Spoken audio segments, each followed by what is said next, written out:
everybody. Hello again and welcome back to another episode of the Welch Report with me, Jean-Luc Welch. Make some noise and clap it up. Get excited wherever you are. We are back with another jam-packed episode with so much to cover.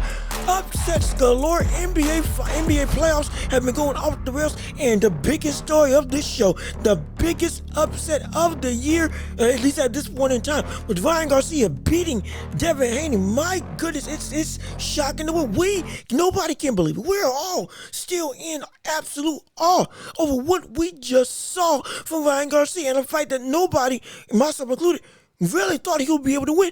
This is insane. It's insanity. Mike, I can't really figure out a good opening to this show outside of just outright insanity. We're going to be here to cover it all. And again, please go on and leave a like on the video. Comment your thoughts and opinions. Subscribe to the channel and share the show with everybody that you know so we can keep on building up this empire together. We are again now on the road to 2,000 since we got to 1,000. Thank you so much for all of the support thus far. Y'all have been wonderful. But we're going to keep this train moving. We got so much to talk about. Starting with Devin Haney versus Ryan Garcia. With Ryan Garcia beating Devin Haney. And since we're talking about boxing, it is time to step into the ring. That's right. Ring the bell. Let's get it started. In this crazy world that we're now living in, one of the biggest upsets that we've seen in a fight that really shouldn't have gone the way it went in many people's eyes, myself included. But it went completely one-sided domination on the side of Ryan Garcia. And he beat Devin Haney, not for the title, but for one of the biggest achievements of his career, one of the biggest wins of his career. When everybody doubted him, when everybody said he couldn't do it, when everybody said he was crazy, he was delusional, he was ridiculous, he was going off the rocker, nobody thought that we would even see Ryan Garcia come to the weigh-in, let alone get in the ring for the fight. People were calling the fight to be canceled. A bunch of stuff going against Ryan Garcia in this build-up to a fight that really many people did not give him a high opportunity to win. And again, I said that he wouldn't be able to win, and I was dead wrong. I'm dead wrong. I'll be first to say it. I was completely wrong on this fight. This went completely opposite of what we thought Ryan Garcia would be able to do. We knew he had a puncher's chance to win this fight. We knew that he had the physical capabilities to beat somebody like Devin Haney. But the technical aspect of Devin Haney was so high, nobody thought that we would see Ryan Garcia, who had not shown that same technical ability throughout his entire career, especially against people comparable in technique, like with Tank Davis, and even in the fight with Oscar Duarte. It was like, there's no way. It's not going to happen. And lo and behold, it happens. It did. Shocks us all. It shocks us all. It's insane. This was a fight that really showed what the potential of Ryan Garcia can be. I've talked about the potential of Ryan Garcia so many times, but this showed exactly what he can do if he gets there. And he wasn't even perfect in this fight, but he showed exactly how dangerous this man really is. Truly, he is a real threat to anybody in the division, in multiple divisions, if he chooses to move up, which we'll get into if he does or not later on in the show. But let's break down the fight in of itself. What in the world did we see happen in the first place with Ryan Garcia and Devin Haney? Well, in this fight, Ryan Garcia came out and they said they would meet each other in the middle of the ring in the press conference, in the build-up to this fight. And they did just that. Ryan Garcia and Devin Haney met in the center of the ring, and Ryan Garcia immediately caught him with the left hook in the first round. Shocked everybody. Shocked me. Not because I didn't think it was possible. No, I knew that we could see Ryan Garcia catch Devin Haney with the left hook, his best punch in his arsenal. We understood that. But how quickly and how almost unprepared Devin Haney was for that level of speed coming at him was something that even I wasn't expecting. I thought he was going to be, okay, when Ryan Garcia finds his range, then he'll be able to do what he wants to do in terms of having some level of success. But no, right from the jump, Devin Haney being the defensive slicker that we know that he can be and that he is, brother couldn't calibrate. He could not match nor get used to the timing and the speed that we were seeing from Ryan Garcia, It was insane what we were seeing from the standpoint of the purest boxer, one of the purest boxers in the game, not being able to get himself calibrated to what was coming at him from somebody that was on paper, seemingly not even on paper, just as a whole, not on his level as a fundamental boxer, as a technique savant. It wasn't the same, but it didn't matter. He hurt him and he caught him, and he was putting in work. He put in serious work in that first round. And then I thought, oh my gosh, it could actually end. Somehow Devin Haney gets out of it. Then from rounds 2 to about round 6, rounds 2 to round 5, we were seeing Devin Haney then get back on his jab. It took some time for him to recover. But after that first flurry of Ryan Garcia, we saw Devin Haney get back on his jab, start scoring to the head, and then really going to the body. Jabbing to the body as the safest means to be able to avoid that check hook again and the outright power that we saw from Ryan Garcia. But then again, after round 5 or round 6, we saw Ryan Garcia knock him down again. This time hurt him real bad. Hurt him insanely bad. To be perfectly honest, it was a time when I really thought that maybe this brother's going to get stopped legitimately. He was falling over his own feet after clinches. Clinching to the point that I said, maybe we need to start deducting a point from Devin Haney. Yes, we know he's trying to clinch to survive, but he's going even to that point excessively. Referees were incredibly questionable in this fight, I'll have to say, due to the leniency that they were giving Devin Haney in this fight and the willingness to essentially stop the action in the middle of when somebody's getting hurt. Somebody's trying to finish the job. Why are you in the way? Despite the impedance from the referees, Devin Haney really never recovered, especially after that second knockdown. He turned and couldn't do anything. It was nothing that he could do against Ryan Garcia, which is something I never thought I would ever say. Haney kept getting hurt or stunned all night long, got knocked down again in the 10th and in the 11th, and Ryan Garcia really could have ended this fight at any point in time. And that is the only thing I didn't like about this whole night. Despite everything that we saw from Ryan Garcia and all the shock value that was this win and the incredible performance that we saw against a pound-for-pound fighter in Devin Haney by somebody that seemingly was never going to be in the pound-for-pound in a lot of people's eyes in Ryan Garcia. My gosh, I'm still in awe about all this. But the only thing that was wrong, he didn't finish the job. He let him off the hook. And it's always important for anybody in fighting. Don't let anybody off the hook if you have an opportunity to finish them, especially if they're this hurt this often.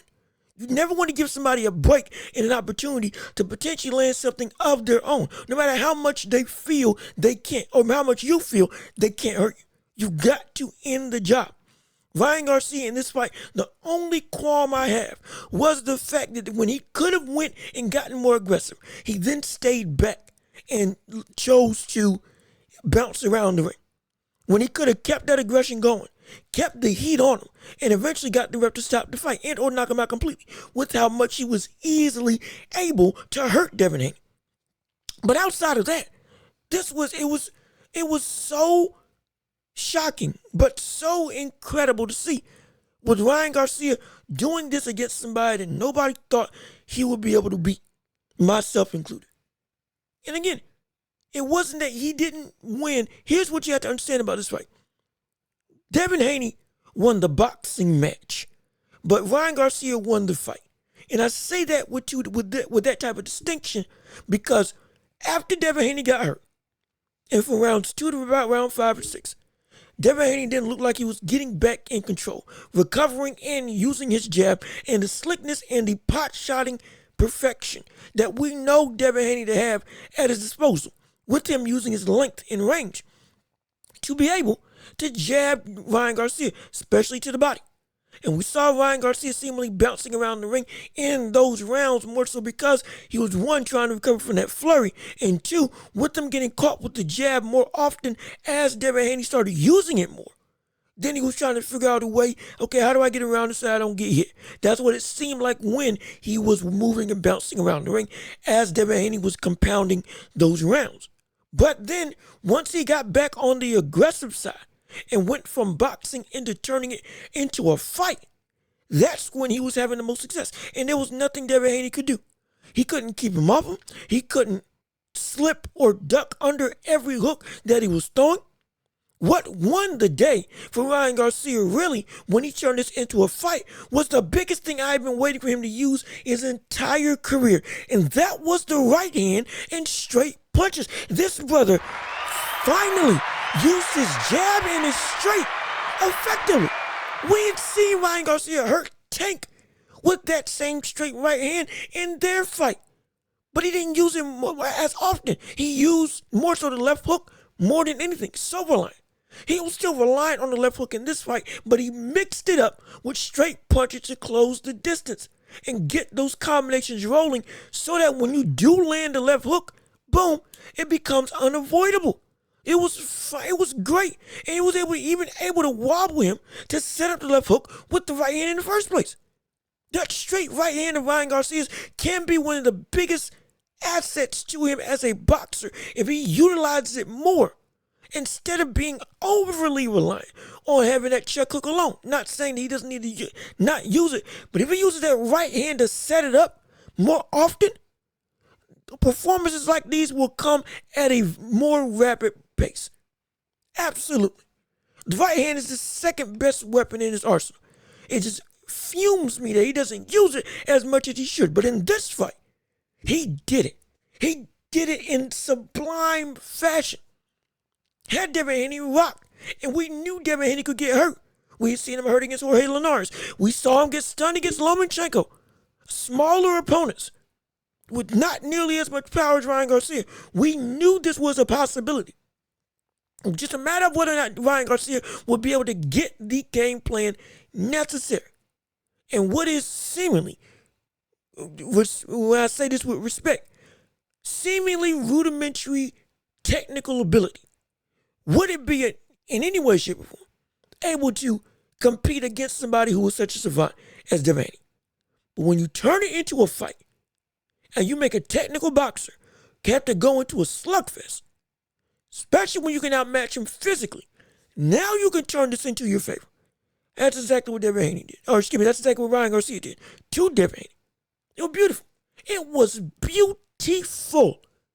And it brings us a real, like I said earlier, when it came to the potential of Ryan Garcia, this was a pound-for-pound fighter in charge of Devin Haney. This was an undisputed champion who seemingly was going to be the biggest test against somebody like a Gervonta Tank Davis, who had beaten Ryan Garcia.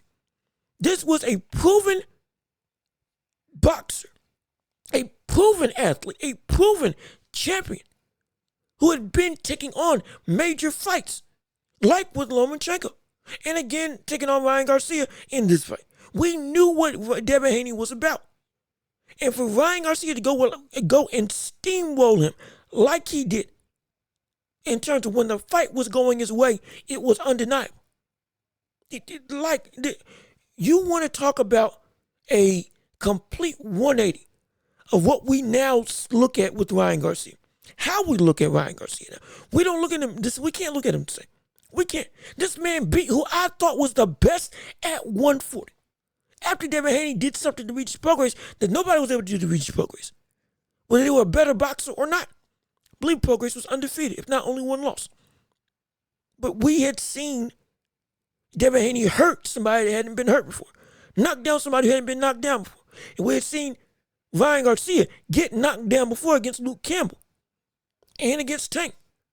So from that variable range of power, we knew he was susceptible to getting hurt. When it came to Devin Haney, him knocking down and hurting progress fit that bill of in between that level of power scaling between Campbell and Tank. Looked like he fell right in there. Not on the high scale, but was in that category. And the countering ability thought seemingly was going to be enough coming into this fight. But oh no, it wasn't. He couldn't get calibrated. He couldn't adjust to that incredible speed. Testament to Tank and how he was able to almost immediately adapt and overcome to what Ryan Garcia was throwing at him with how fast he was throwing those shots at him. But the speed of Ryan Garcia is such a killer thing. It's so fast. nearly instantaneous when he goes on the offensive. It is so difficult to evade and slip and get out the way and protect yourself, especially when you can't see it coming. The first knockdown was off of a jab into a hook combination. The jab was so quick it stunned Devin Haney to the point that he didn't even register that the hook was right on the way. This is what we see with Ryan Garcia as a talent. This is the potential I've been wanting to see from Ryan Garcia. This is where we can see him elevate to. Yes, he's not the greatest technical boxer. Yes, we know that he's not the best in terms of having the fundamentals of boxing down.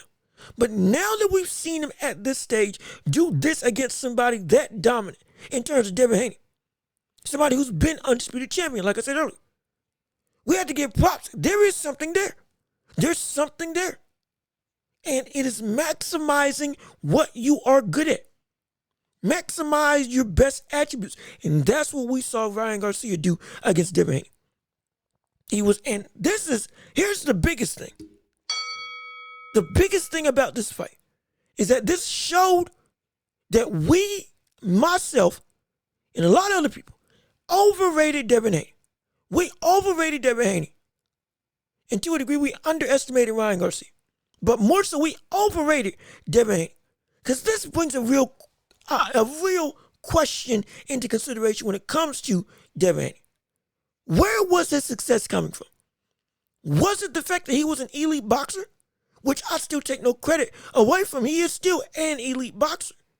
But was it more so because he was bigger than most of his opponents?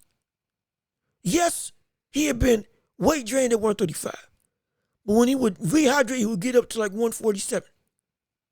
We've seen him get up egregiously in weight multiple times after hydrating back and naturally being the bigger man. Bill Haney, his trainer and father, didn't even want day of weight scaling for each opponent. Not only because Ryan Garcia was going to rehydrate, but because his fighter was going to rehydrate as well. And he didn't want to be that that it got out there that Devin Haney was rehydrating egregiously above weight. Again, reportedly. Like he's been doing multiple times over his career. We know this about Devin Haney. We know this. We know that Ryan Garcia was weight drained legitimately by Gervonta Davis. Doesn't take away from the win. The result would have still been the result, but the point still stands. That was one of the biggest contributing factors to why that fight went the way that it went. It is. That's not taking anything away from the Tank victory. I will never do that. That was real and utter domination. Just like this fight was real and utter domination. Difference is, both of these people were healthy. Ryan Garcia intentionally came in overweight. He said, forget the titles. I am looking to make a statement. And this performance doesn't need a belt. This performance is going to set me up for later on in my career. I'll sacrifice having being a champion for beating one of the best in the world. And he did just that. In sublime fashion. In dominant fashion. Shocking fashion.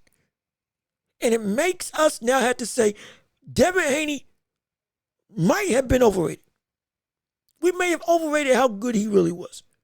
Because he has been a beneficiary of being bigger than most of his opponents. Even against Jorge Linares, bigger than him. Even with him getting hurt, still was able to beat him in outboxing with that length and speed. Kambosos beat him outboxing with length and speed. And size outright. Lomachenko, older fighter, way bigger, way longer.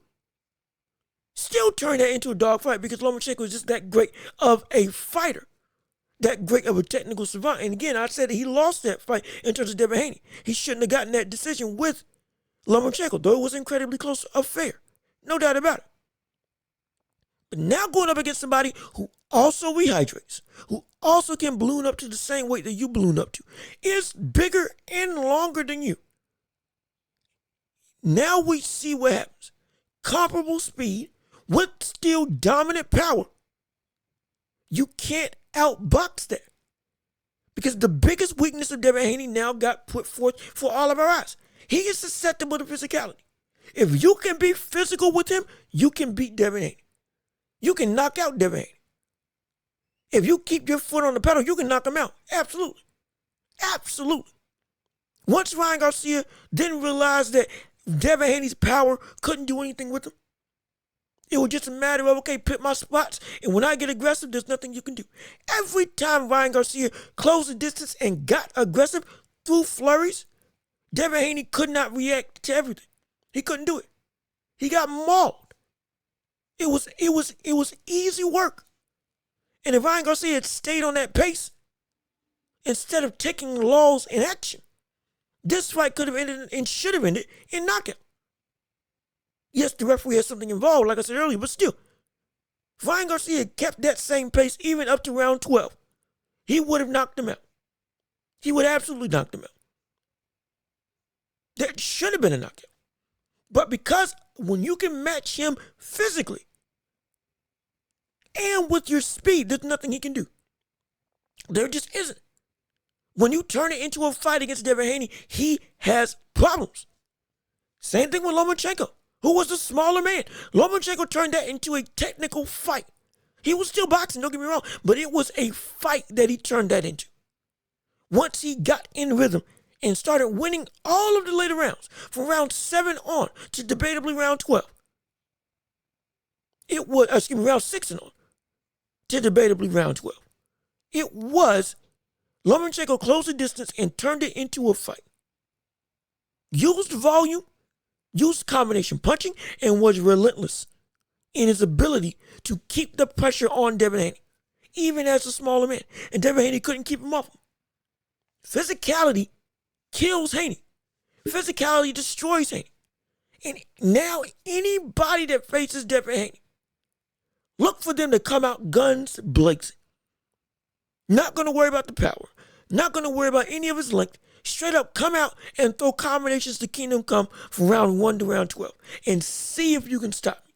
That's what's going to happen. Any champion that he goes up against is going to have that. Him against Sabrina Matias, my gosh.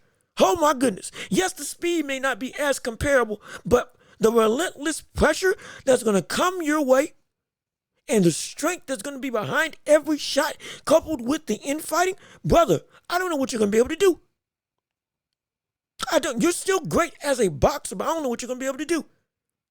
Teofimo Lopez, who has comparable speed to somebody like a Ryan Garcia in terms of hand speed and footwork on your level and can legitimately box up to your level, who loves to make it a war if he wants to, he can knock you out. Isaac Cruz can knock you out with just relentless pressure and hooks that are comparable in speed. Not saying they're as fast as Ryan Garcia, but in terms of sharpness and the volume that's going to come your way if you face off against Isaac Cruz, he can knock you out. Everybody now has a blueprint to knock you out, and everybody who has that blueprint at their disposal, who is a current champion, can implement that technique to the best of their ability. They really can. It fits all of their styles. Every one of them. And 1 out of the 3 can box with you and take you out with just relentless pressure like Teofimo Lopez. Other 2, relentless pressure. Teofimo Lopez can box you and relentlessly stalk you and take you out with volume and combination punching. That is your crux. That's your MO. That is your Achilles heel. If you're Devin Haney, you cannot take somebody who is as near close to physically gifted as you are, just in your frame. And you definitely can't take power. And if they throw combinations to overwhelm your slipping defense, you can't do anything because you can't evade everything and you can't push them off of. You can't push them off of you. You can't get and keep distance when somebody's is comparable to what you are physically. That's what we have found out with Ryan Garcia. When you are not able to keep the advantage of size and just outright body that you have and that you've been having for the majority of your career, and somebody in either speed and or size is comparable to you, you're in trouble. And this is the prime example. It's the prime example. Devin Haney is, to a degree, overrated. We lauded him too highly. We thought his boxing ability would be too much for anybody to be able to go and get at him unless they were on that same level. That's not the case. And I should have said that from the jump, because I've been saying on this show, how do you beat a boxer? You turn it into a brawl. That's how you do it. I've said it multiple times. I didn't listen to my own advice, because that's exactly what happened. Overwhelm the perfectionist with imperfection. Just go. Be imperfect. Be seemingly erratic, sporadic. Make them have to react to everything. And that way something will get through. And that's to a degree, that's what we saw. That's what we saw Ryan Garcia do to Devin Haney. And it was an incredible upset. An incredible upset. We have to now start talking about, going on to the next topic of the show, we got to start talking about where Ryan Garcia is now with this fight. Is he in the pound-for-pound rankings after being a pound-for-pound fighter in Devin Haney? Are we really saying that? Well, especially when it was in this much of an overwhelming fashion. Did we see this man now turn into one of the top 10 best fighters in the world? It is a question. I don't think we did. I'm not going to say that we have. But what we have seen, and again, going back to the potential of Ryan Garcia, this man can give a bunch of people, a bunch of champions, a real run for their money.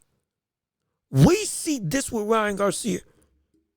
And it's still, we see that there's still things he can improve on. Like, again, the consistent aggression.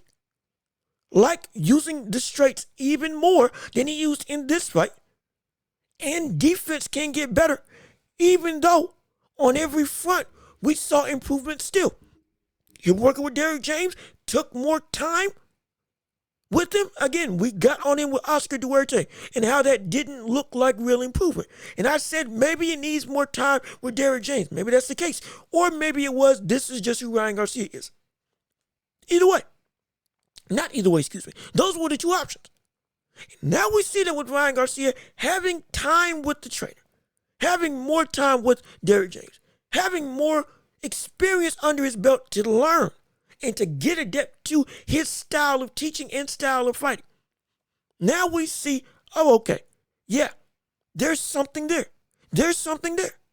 Even the defense that we said was a horrible Philly show, which it was against Oscar Duarte, now show promise. Devin Haney couldn't get through it. The only thing Devin Haney could do was throw shots to the kidney. And with him being in this fight, not having enough power to really affect him, it wasn't working. We know that that is the way that you beat and slow down a fighter, like when we saw Canelo do that to Caleb Plant and against any other fighter that's done the Philly shell defense against him, thrown straight rights to the body. Thrown straight rights right to that liver, right to that exposed part of the guard that is turned to you. We know that. We've seen it from Canelo. But the issue is Canelo had power. That it did indeed slow them down. It did indeed start to recoup damage, or rather accumulate damage, excuse me. It did get them, in terms of its opponents, caused them to their stamina got drained. Devin Haney, when he tried to do that same thing, didn't have the same effect. Wasn't slowing Ryan Garcia down. It wasn't hurting Ryan Garcia. It wasn't even impeding his ability to come forward and lose any speed. I thought that it was he was losing speed because, those jabs to the body that we saw Devin Haney throwing as the fight went on from round 2 to about round 5, maybe they're starting to take a toll real quick.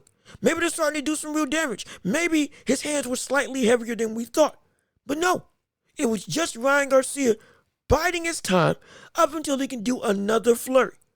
That first round took some stamina out of him. Yes, he did. I'm not saying that Ryan Garcia isn't in shape, but I'm saying it's all out as he went in that first round. We did see the speed somewhat go as the rounds went on, but it came back up.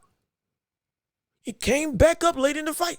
And it stayed after that point for the rest of the fight. After round 6, the speed never went away again. It was Ryan Garcia lolling and biding time. Now, we have to say this brother, while he's not pound for pound, he's put himself on a fast track to get there. We have to say that with him beating Devin Haney. Now he's talking about moving up to 147. Legitimately saying he can't make 140 anymore. His body physically can't do it. Which, okay, I understand. I completely understand. If that's how your body is, that's how your body does. But now, moving up to 147 to potentially, now you're in the real realm of dangerous fighters. Everybody's your size has some good speed on their part in terms of the elites. And all of them can crack. All of them can crack. You won't find a Devin Haney up at 140. You won't find a Devin Haney up at welterweight. You won't find somebody who's as long and as big as you, but also doesn't have power. You're not going to find it. Although you did face against somebody like Oscar Duarte, who was incredibly strong. I believe came in very, very big on the night of the fight. But the point still stands. We know that if he moves up, stuff could get muddy. It could. I'm not saying it will. I'm saying it could. But it could also be incredibly beneficial. And if he wins, let alone dominates, as he's moving up the ranks at 140, let's say he becomes a champion. Now we can have a real conversation. Maybe this man is indeed a pound-for-pound champ, a pound-for-pound fighter. Because that's where people had Devin Haney. Understandably so, with the resume and what he had done of recent. Like, again, beating Regis Prograis for the belt. This was not unwarranted to have Devin Haney that high. That's the thing. It's not that all this about Devin Haney, Devin Haney deserved the praise that he had gotten, regardless of how you feel about the Lomachenko fight. He deserved the praise and the status that he had as a fighter. He did. But it was the fact that we got blinded. We really got blinded by, outside of Tank, nobody else can really give this man a challenge because of what he is as a boxer. But now we know that's not the case.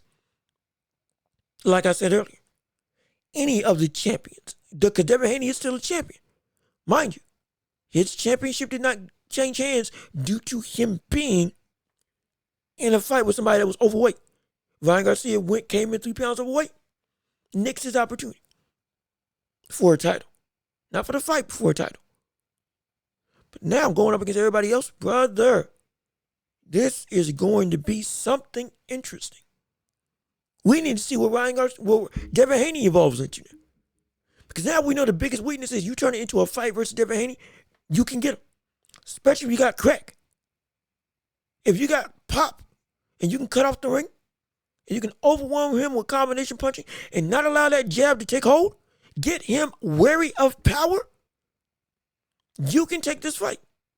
You absolutely can.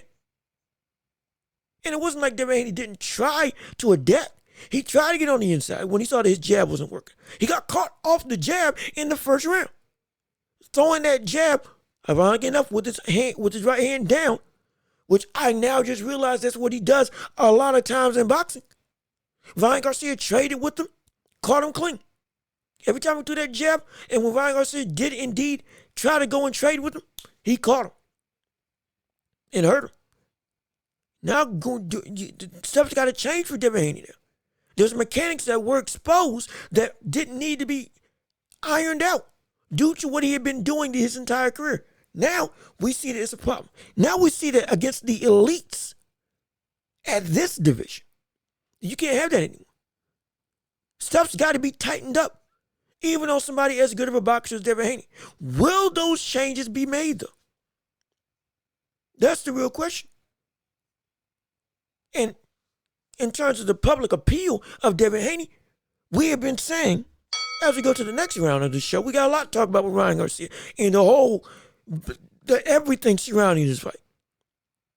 Now, this biggest opportunity to make a big statement in terms of Devin Haney and his ability to make himself known throughout the masses has been accomplished, with this being the biggest fight of his career. But it's in the complete opposite direction. His cachet now is incredibly hurt. It's so hurt. It is so hurt. Yeah, he's still a champion, but even that championship moniker doesn't hold the same weight anymore since he lost to Ryan Garcia in such a dominant fashion. He's going to have to work so hard.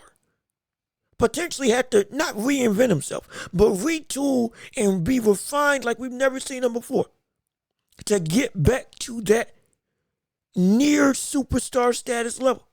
Because as a boxer, okay, yeah, we know his ability is world class. It got beat.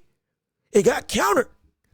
But it is indeed great as a boxer. But now we know that that's not enough. You need to learn to fight. You need to learn to fight against people your own size. And it's going to be hard because you don't have naturally powerful shots. You're going to have to learn how to be able to, when people do start showing grit, what are you going to do? Because now we know you again, Loma turned it into a fight. You got hurt. Jorge Linares, you got hurt. Ryan Garcia, you got destroyed and should have gotten knocked out. But in all three instances, when they adapted their style and turned it into a brawl, they were able to get to you. What is going to be your counter? Because that's going to be your MO for any opponent that you face now. Challenger or champion. You're going to be met with the same level of aggression and the same level of power from this point on. Because you can't fight beneath your weight class outside of what potentially Sandor Martinez reportedly going to be your mandatory to fight. I believe. I could be wrong, but I believe Sandor Martinez, you're going to be your next opponent, potentially. If that's the case, that's about the only other brother in the division who is a contender, but doesn't have a whole lot of pop. But he can box. And he went toe-to-toe with somebody like Teofimo Lopez and knocked him down. Yes, it was on light hooks that caught him off balance, but still, the point still stands. He's a crafty veteran who should have been in a championship limelight long ago. Now, with another opportunity going to get somebody like you in terms of Devin Haney, let's say he goes and adapts his style where he can potentially has enough boxing prowess to stay with you. Not saying he's better, but to stay with you.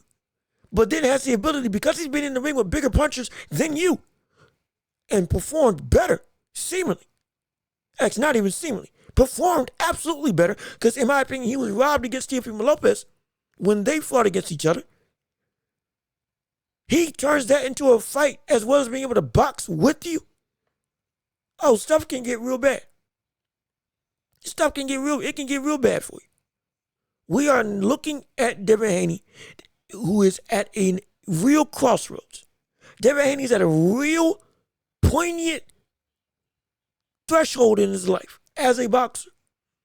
There has to be a change, not a complete evolution in terms of going and digging up everything and retooling it all. No, I'm not saying that.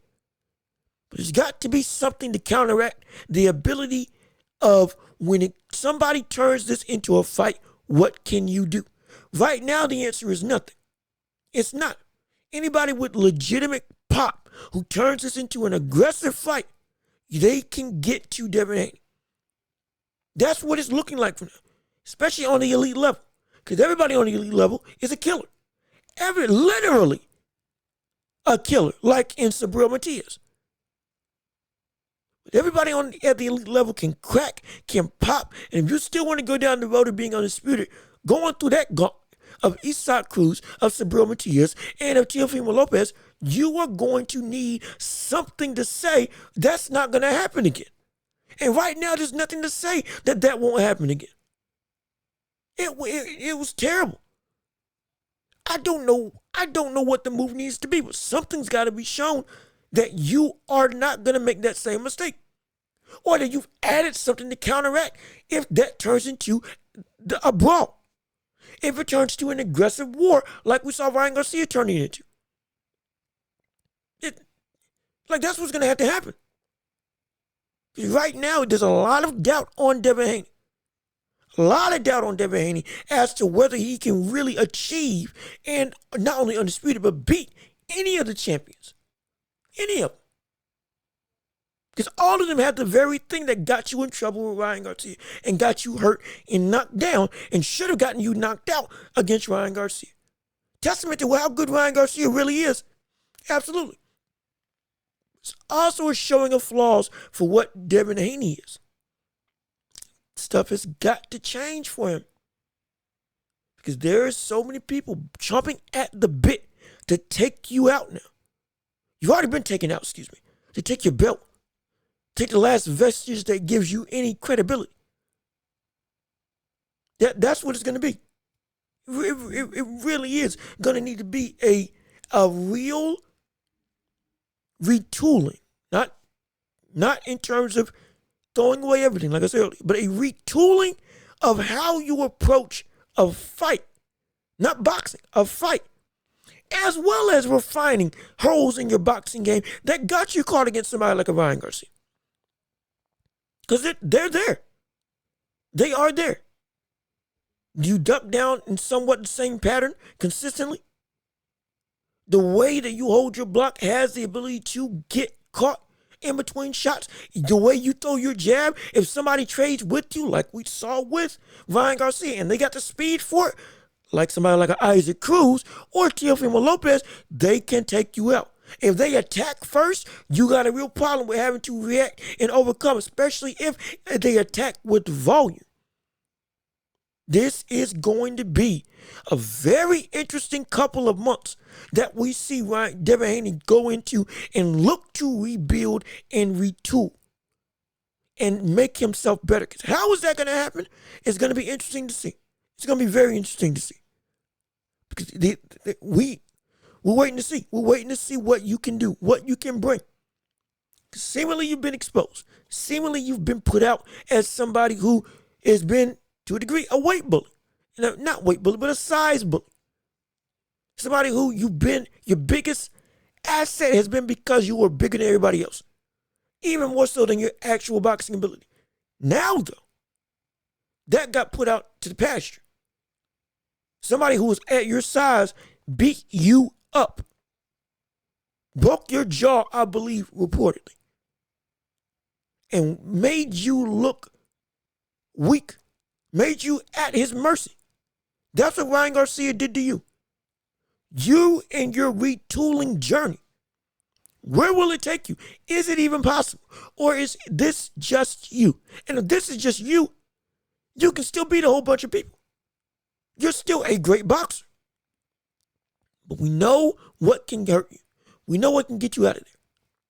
Somebody who's on the same size as you. Legitimate speed, 2 years. And power. Power that can take you out. Do you get power in front of you? It's a real threat that you're going to be put out now. And this talk about a journey of rediscovery. It's going to be interesting to see what we see Devin Haney go through and turn into after this fight. I'm here for it all. But I just got to say, with this whole thing, the point still stands. We underestimated Ryan Garcia and his potential and how high he can really soar and what he can really do. This is exactly what he can do. Beat somebody who's pound for pound level. Just like I've been saying. If you use your talents right and maximize, which he finally did. And still, technically, he wasn't as great as you would want him to be. Still, he's not a great boxer. But at this point in his career, maybe that's not necessary. And that's the biggest thing about this. That's the biggest thing about this whole win. Maybe Devin Haney, or maybe Ryan Garcia in this fight, it wasn't necessary for him to be a great boxer. It was necessary for him to maximize his ability to fight. And that's what's going to carry him. I've been harping on his ability to be a boxer. He doesn't have the technique. He doesn't have the fundamental skill. He keeps making mistakes that we've seen over and over and over again. Where's the improvement? That's what I was saying. Well, the improvement has been shown. The improvement has been made. It's just not in the veins that I was looking for. But it still has been made. Ryan Garcia got smarter in how he used his offensive ability, got better in using the full arsenal at his disposal. This man was throwing uppercuts when Devin Haney would duck down and when he would close the distance when Devin Haney was expecting a right hand. So it was great. And he used that right straight, finally, in a more dominant fashion. And used his jab to set up knockdowns more often, which I've been waiting to see. Use his jab to close the distance when he was looking to attack first to start the string of combinations that eventually got Devin Haney on the mat again.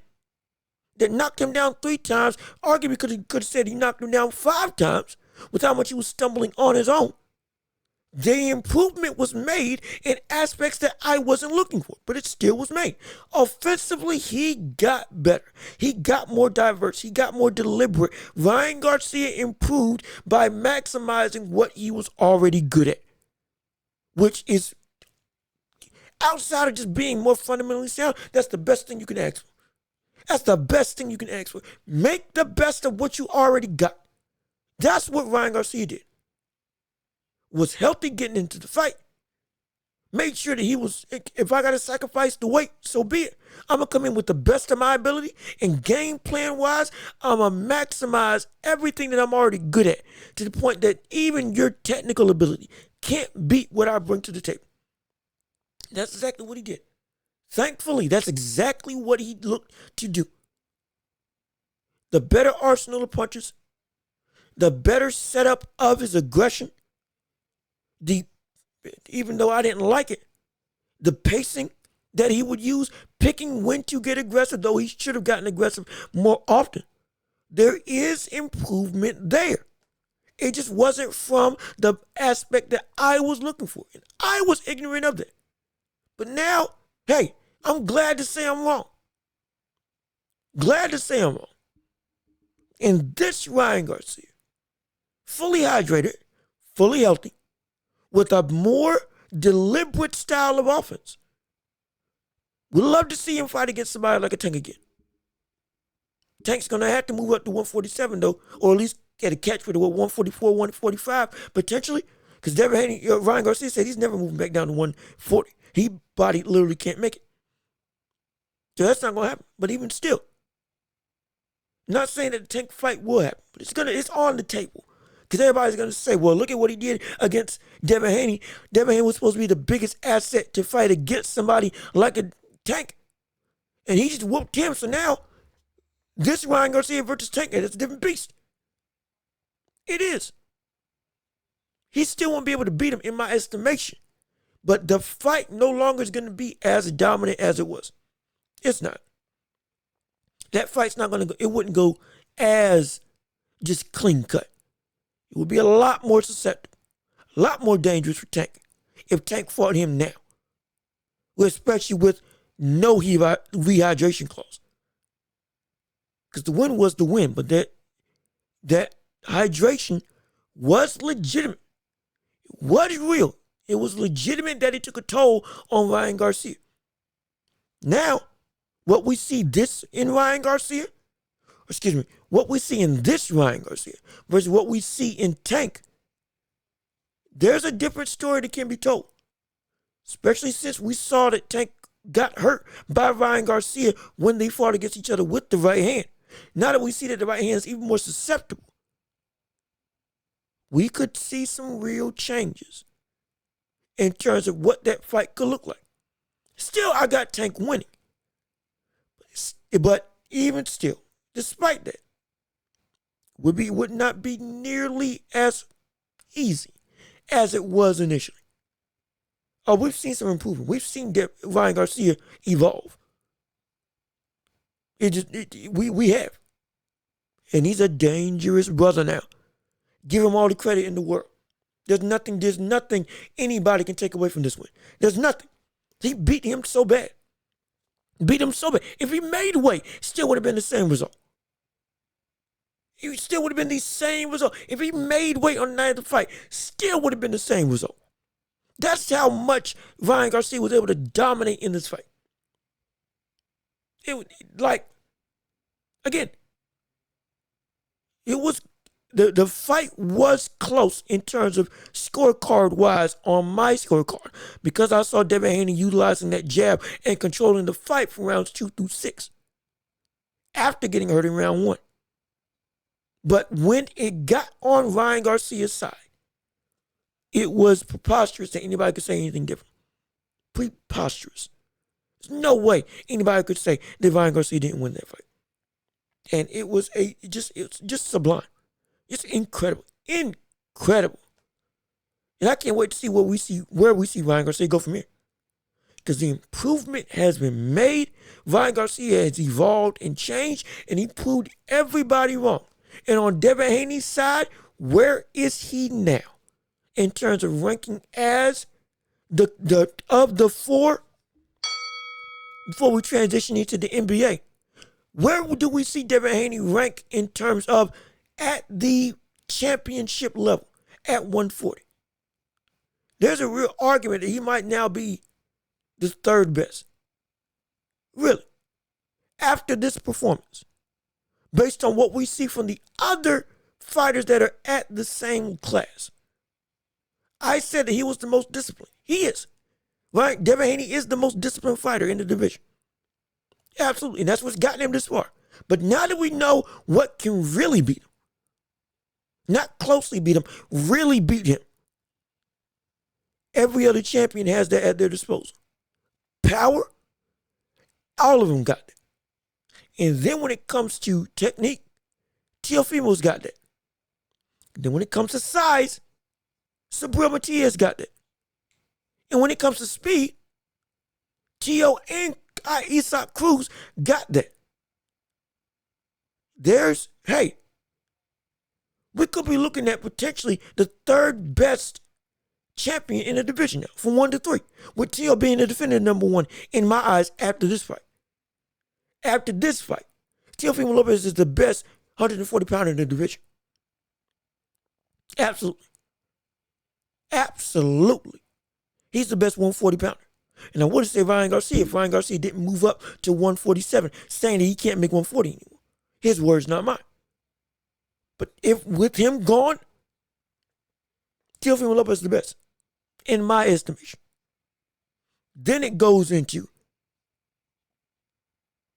I'd say Subriel Matias. Then Devin Haney. And then Isaac Cruz. And even Isaac Cruz and Devin Haney, from how I see that fight going, it would be incredibly close and comparable. It would be tough. Because all of them can beat him. Every single one of them can beat him. Subriel can knock him out. Worse than what can knock him out. Not get to the decision. Knock him out. That's what Subriel can do. Isaac Cruz, knock him out. Teofimo Lopez, knock him out and outbox him. All of them have these tools in the game plan. If you want to see Isaac Cruz doesn't, he's got the speed. Again, like I said before, he's got the legitimate comparable hand speed, hook speed, and the ability and the defense to work his way on the inside. And just like with Loma, turn this into a fight. But in this case scenario, he's a better infighter than Lomachenko. And he could give Devin Haney some real trouble. Especially with that solid defense that he has at his own disposal. Like what we saw him do against Tank Davis. Don't sleep on what we can see Isaac Cruz do defensively, as well as offensively. He's got the tools to beat him. Every single champion's got the tools to beat him. It's going to be, I'm telling you, man, we overrated Devin Haney. We underestimated what really Ryan Garcia could do. And we now have to see exactly what the evolution is going to be for both fighters. Not only how much Ryan Garcia can get better and better and better, especially under Derrick James, especially if he gets that Philly shell defense that we thought was just laughable. Now that looks to be legitimate. He gets that perfection to where he can be offensively a threat while being in that defense as well. That could be dangerous. Both of them got room to grow. One of them now needs to grow. In terms of Devin Haney. Where their trajectories will go, we'll just have to wait and see. But my gosh, talk about an upset for the, not just for the year, but an upset for the ages. But while the boxing world has so much going on, we still got to talk about the rest of the sports world, specifically the NBA, as the playoffs are underway and a bunch of stuff is transpiring. Specifically, the first game we got to cover is the Lakers versus Nuggets in game of the year, arguably, let alone the game of the playoffs, at least in the first round. This was insane. The Lakers were able to be up 20 on the Nuggets, and the Nuggets squad that has seemingly always had the Lakers number. 9-0 up until this game, seemingly couldn't be beat. Yet in this game, Lakers seemingly had finally found the formula. They got the best option to beat this Nugget squad. Seemingly, everything was falling for them. They were able to get Jokic out of his element completely. The brother didn't score for 20 minutes at one point in this game. It was phenomenal. Seemingly on the Lakers front, everything was clicking. It wasn't until the 34th quarter that we got to see the Nuggets slowly but surely chip away. Continue to chisel away at that lead, as while it still seemed like Lakers had all the momentum, Nuggets just kept on slowly but surely building consistency, getting to not just to the line, but also getting to the paint when the threes weren't working. Slowly but surely gaining confidence in their shot and getting some offensive momentum up until the fourth quarter, let alone next thing you know, it's tied up. When it seemed like they had no way of coming back. Tied up with LeBron hitting dagger threes later in the game, misses a three that would have won them the game. Then Jamal Murray takes it back at the floor and hits a step back fadeaway 2-point shot over Anthony Davis to win the game in an absolute pandemonium of a finish. It was insane. And this is one of the most demoralizing losses I have seen LeBron and the Lakers have taken, potentially of this tenure with LeBron here, let alone of LeBron's entire career. Remember when LeBron had 51-8-8 against the Golden State Warriors in that game one final series? I believe it was 2018, when they shouldn't have been in the finals at all. And he came out and had one of the greatest performances we've ever seen from anybody in the playoffs, let alone in the finals. J.R. Smith messed up the clock. That loss was so demoralizing that there was no way they could win. This loss feels like it's on the same vein.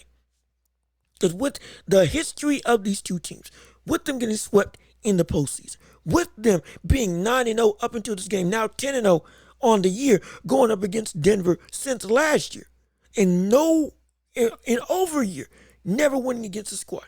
Now you finally dominate like you wanted to dominate.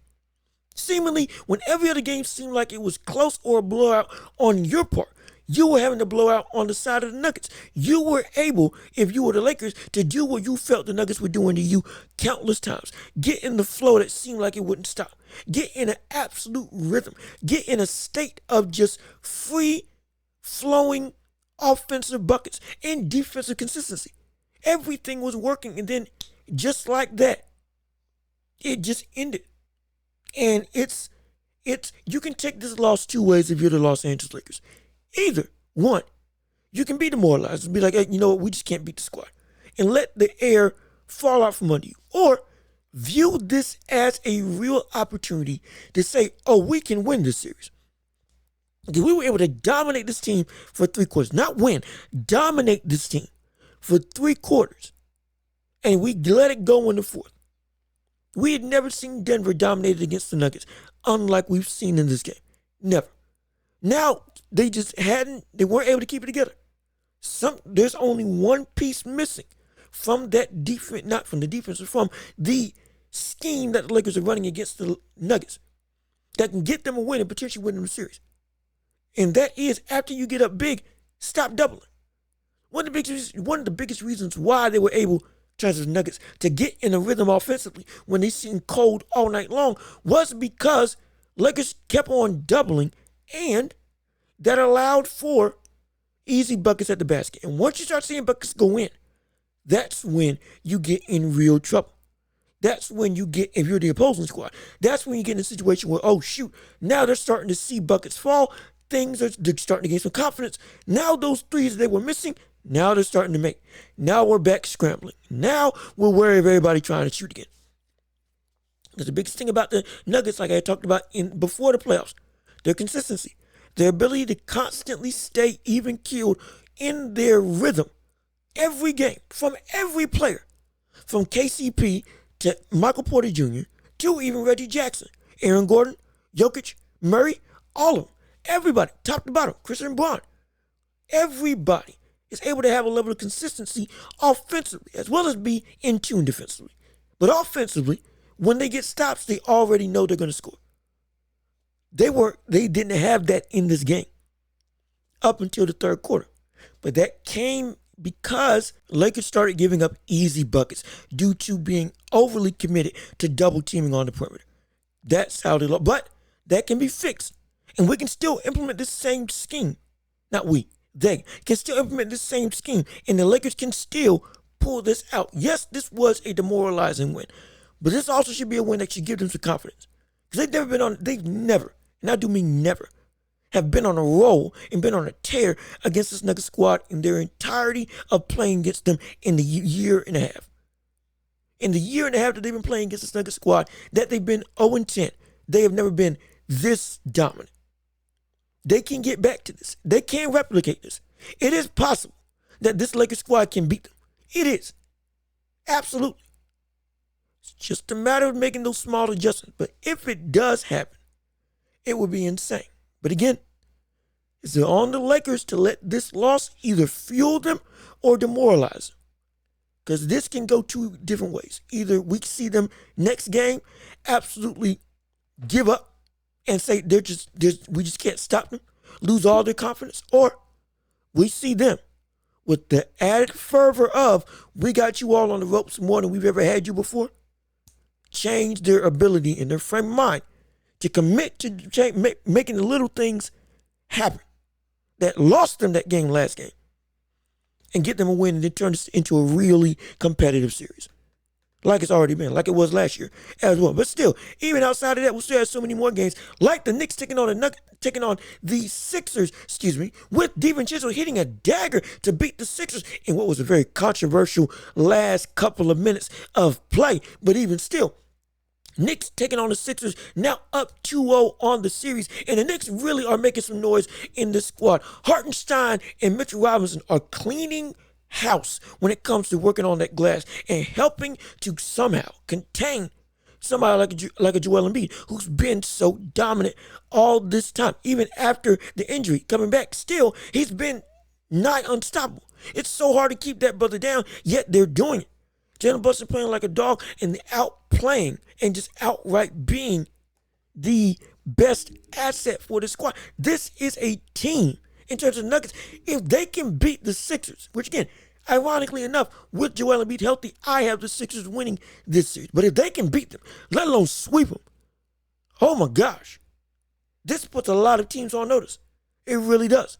And potentially, this, even if they don't win the finals, which I don't think they will, most people don't, but if they get out the first round, beat the Sixers, let alone get to the Eastern Conference Finals somehow, this could be the run that finally gets that second dominant star over to New York. Because everything, this series, almost for the Knicks, in my opinion, isn't as much about winning a championship, though that's the main goal. It is the main goal, absolutely. They haven't been this close, or they haven't been this close to that opportunity in a very long time. But the biggest thing with this win, and with the potentially winning the series, and potentially making a deep run, is the fact that you can finally get a big star to pair. Because now your organization is looked at as trustworthy. That's one of the big unsung things about this entire series.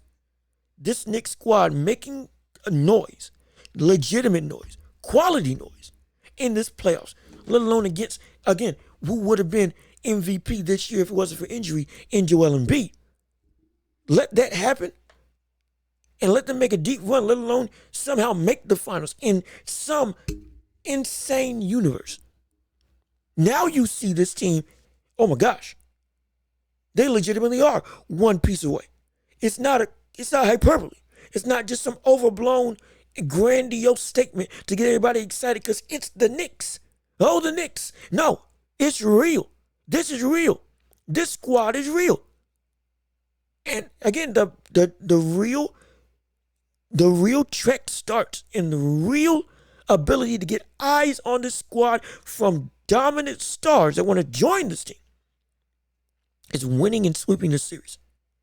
That's going to be one of the biggest catalysts to get this team to be viewed at as a destination that if I'm a big star, I can go and get to. Let alone if they make the Eastern Conference Finals. This is a real pivotal moment in the Knicks organization. It really is. Because this could be the start of the very dominant run that they have been clamoring for, saying that they're, again, a piece away.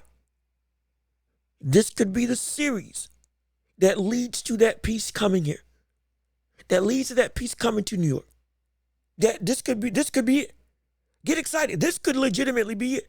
Knicks, they're not winning the finals. No, absolutely not. Absolutely not. That's not happening. They're not getting there. But to get close is the biggest thing that this squad needs to look for. And that's what can happen. It's what can happen. It really can. It's insane to say. But it can happen with this series right now. All depending on if they sweep and somehow make it to the Eastern Conference Finals, excuse me. There's a lot on the line, more than just a finals opportunity. Yes, we know that's the biggest thing. But the tenure and the ripple effects of this series and year in the playoffs is a lot. My gosh, there's a lot going for them. Also, Bucks and Pacers, we finally got to see why Bucks got Dame. This is why the Bucks got Damian Lillard. Took over. Finally shook off that very, very, very shaky season that we were seeing him with the Bucks this year. And dominated. This is what it came to play. Dame came to play. He put on a monstrous performance. He's 35 in this game. I believe it was like 25 by, I think, the third quarter. It was a tear. It was a tear. And this man is now living up to the moniker of Dame Time. He knows what it's about. He's one of the few players in the league that when crunch time comes about and when it is indeed time to put all your chips on the table, when it's time to play for something, he's able to turn it up. He is. It took it a while, but brother, we're finally here. We're about to see Dame Time take over, in my opinion. I can see this series as a sweep. I can see this series as Dame fully getting back into the mode of Dame Time that we've been expecting him to get into all year long.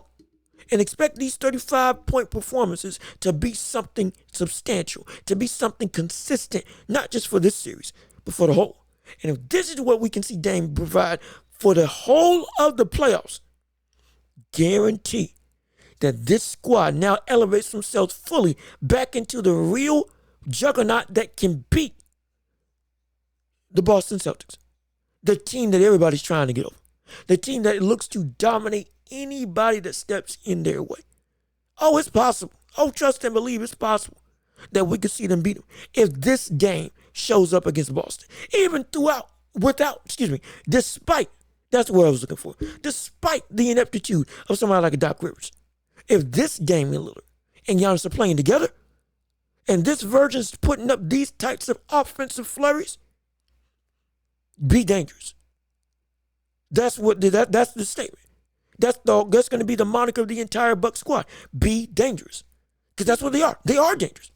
And they're going to be dangerous against anybody that they face if this Dame continues to show up. If we get Dame in the regular season, in the playoffs, it's going to be a problem.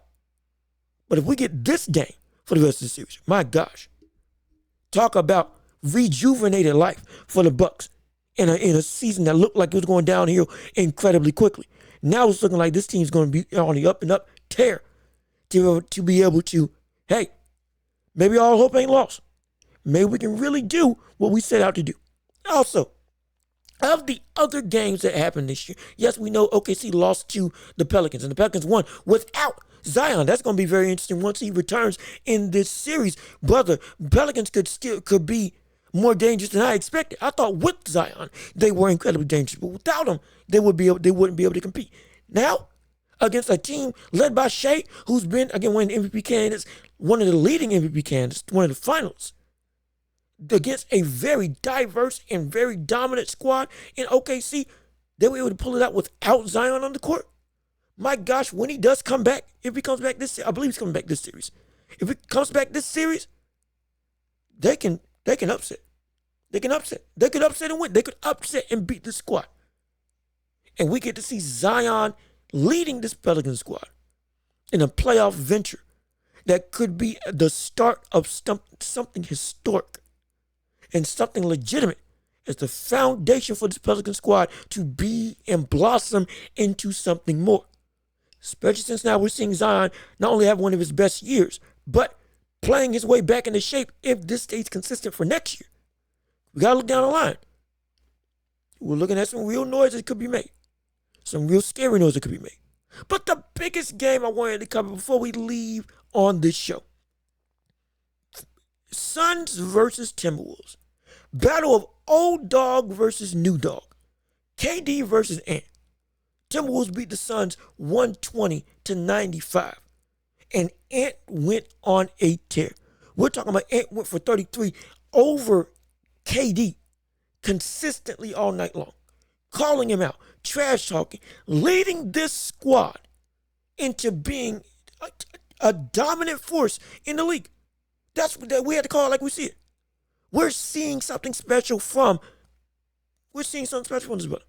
Ant is something different. Unlike many of the other stars in the NBA today, which I'm just not disrespect.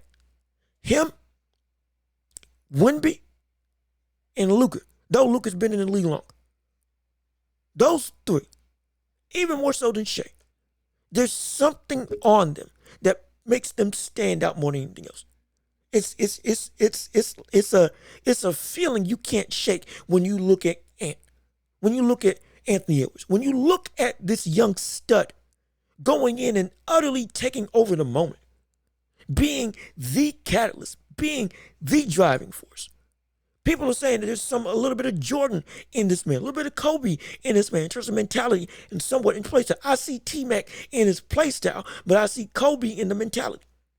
And I see the Jordan in terms of the early evolution of his game.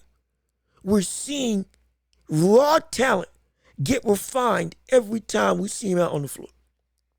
It's a stench of greatness that's just on him. You can smell it everywhere he goes. It's something so substantial and heavy. It's one of the biggest reasons why we see the turnaround of the Timberwolves that we see right now. In them being one of the best teams in the West, one of the best defenses in the West.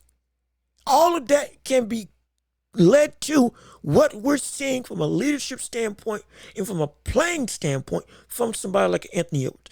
And going at somebody like KD with the fervor and passion and outright, and this is a borderline disrespect of being, you can't guard me, no matter how great you've been for the majority of your career. Mind you, KD is Ant's idol in terms of in the basketball world.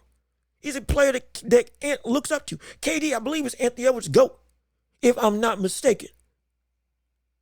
And you see how this is. We've seen this before with Kobe and Jordan. I'm not comparing Ant to them in terms of ability. But what I'm saying is there is a drive that is unmistakable. LeBron had it. We see Wemby have it. Luka's got it. Ant's got it. Ant has it. It's in him. It's a different type of atmosphere that we see when Anthony Edwards steps on the floor. We see it every time now. Now that his skills have gotten they're still raw and they're getting better and better. But even with the semblance of refinement that we're seeing from Anthony Edwards now, and he's putting on this level of production. Now, I don't say that in a disrespectful way. I'm saying as high as his ceiling can go, we know he's only scratching the surface, but he can reach up to here. We know that this brother right now is making a legitimate shift in the mindset of everybody that views the Timberwolves and that views him specifically, as he is no longer just a young cat. This man is going to be a young star, superstar, evolving right before our eyes. And the leadership that he shows and the manner at which he is able to carry himself and make his team carry themselves, there's something special about this man. So special. It's so exciting. And the real question is, how is KD going to respond? How is KD and the Suns going to respond? With this potent offense that they have at their disposal, with KD, Booker, and Beal, with Grayson Allen also, who's been the best three-point shooter in the league this season. We have to look back and say, look now, y'all, you've bought in to the all power offense that you wanted in the three-headed monster. This is what you wanted if you're Kevin Durant.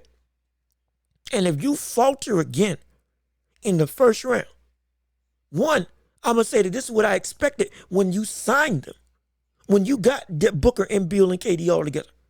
This is what was going to happen. And two, now where do you go now?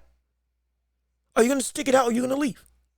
Are you going to request a trade from the bed that you made and that you asked for? I'm not trying to push a narrative. I'm saying this is a question that needs to be asked with KD. It has to. Because if this again crashes and burns when you went and left and went all out offense, hoopers, as you call them, brother, we got to start looking at that old situation in a different light now. Because now you paid them a bunch of money, can't move anybody really off contract if you wanted to make a change. And you're stuck. Stuck in a Western Conference that has gotten more and more competitive. And you all can't make any moves whatsoever. While somewhat organically, we see with Anthony Edwards and the Timberwolves, they are growing rapidly. Let alone if they sweep you or beat you in dominant fashion in the series. You can't really make any new waves to get yourself in a position where, okay, yeah, we can beat them. You can say what you want about with the Lakers and the Nuggets and how much they've been dominated by the Nuggets. They at least were able to make moves that said, okay, we are set up to match up like we want to match up against Jokic and the Lakers. We've got the pieces that fit what we're trying to do now. We can say that at minimum about them. For the most part, outside of Gabe Vincent. But still, on the whole, we can say that about them. With the Suns, you can't really say that now if they lose and they can't make any moves. Because then it's KD can still ball out, but there's lacking so much around everything else. Even with people like Booker and Beal somewhat underperforming this year. Like, man, hold on now. Just got to have a real conversation of what can you do, and is it really you that's the problem? That's what's going to be asked. I'm not saying it's true. I'm saying that's what's going to be asked about KD. Because the narrative is going to be, well, you left Brooklyn, you left OKC, you got high-powered offense, you went from OKC to Golden State to Brooklyn and now to Phoenix. In every situation outside of OKC and Golden State, since Golden State, you haven't been doing anything.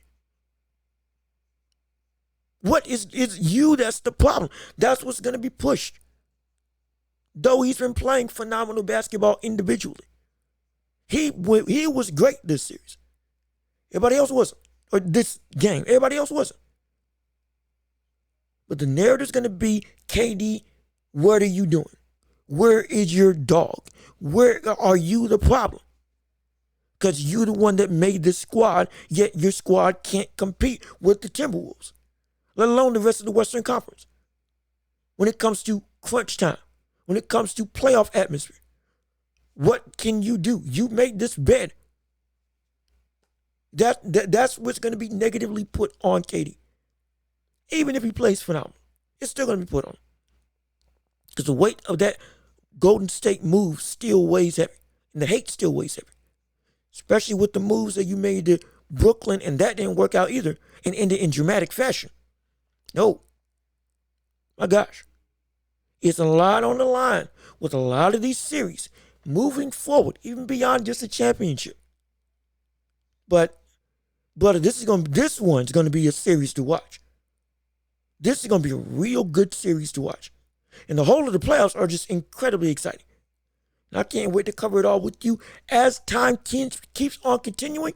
And trust and believe, we'll be here to cover it all. But with that being said, This has been another episode of The Welch Report with me, Jean-Luc Welch. Thank you so much for tuning in and listening to the show, taking time out of your day to listen to whatever I got to say. And again, we're available on every podcasting platform. Leave a like on the video, comment your thoughts and opinions on everything we talked about. Subscribe to the channel and share the show with everybody that you know so we can keep on building up this empire of a community to get a rated 5 stars on every podcasting platform imaginable so we can get this show out there as the hottest show in all the globe. It's all thanks to you and your support. We can make this happen if you help us out. So again, thank you for tuning in. Thank you for listening. Be safe. Peace and love. We are out of here.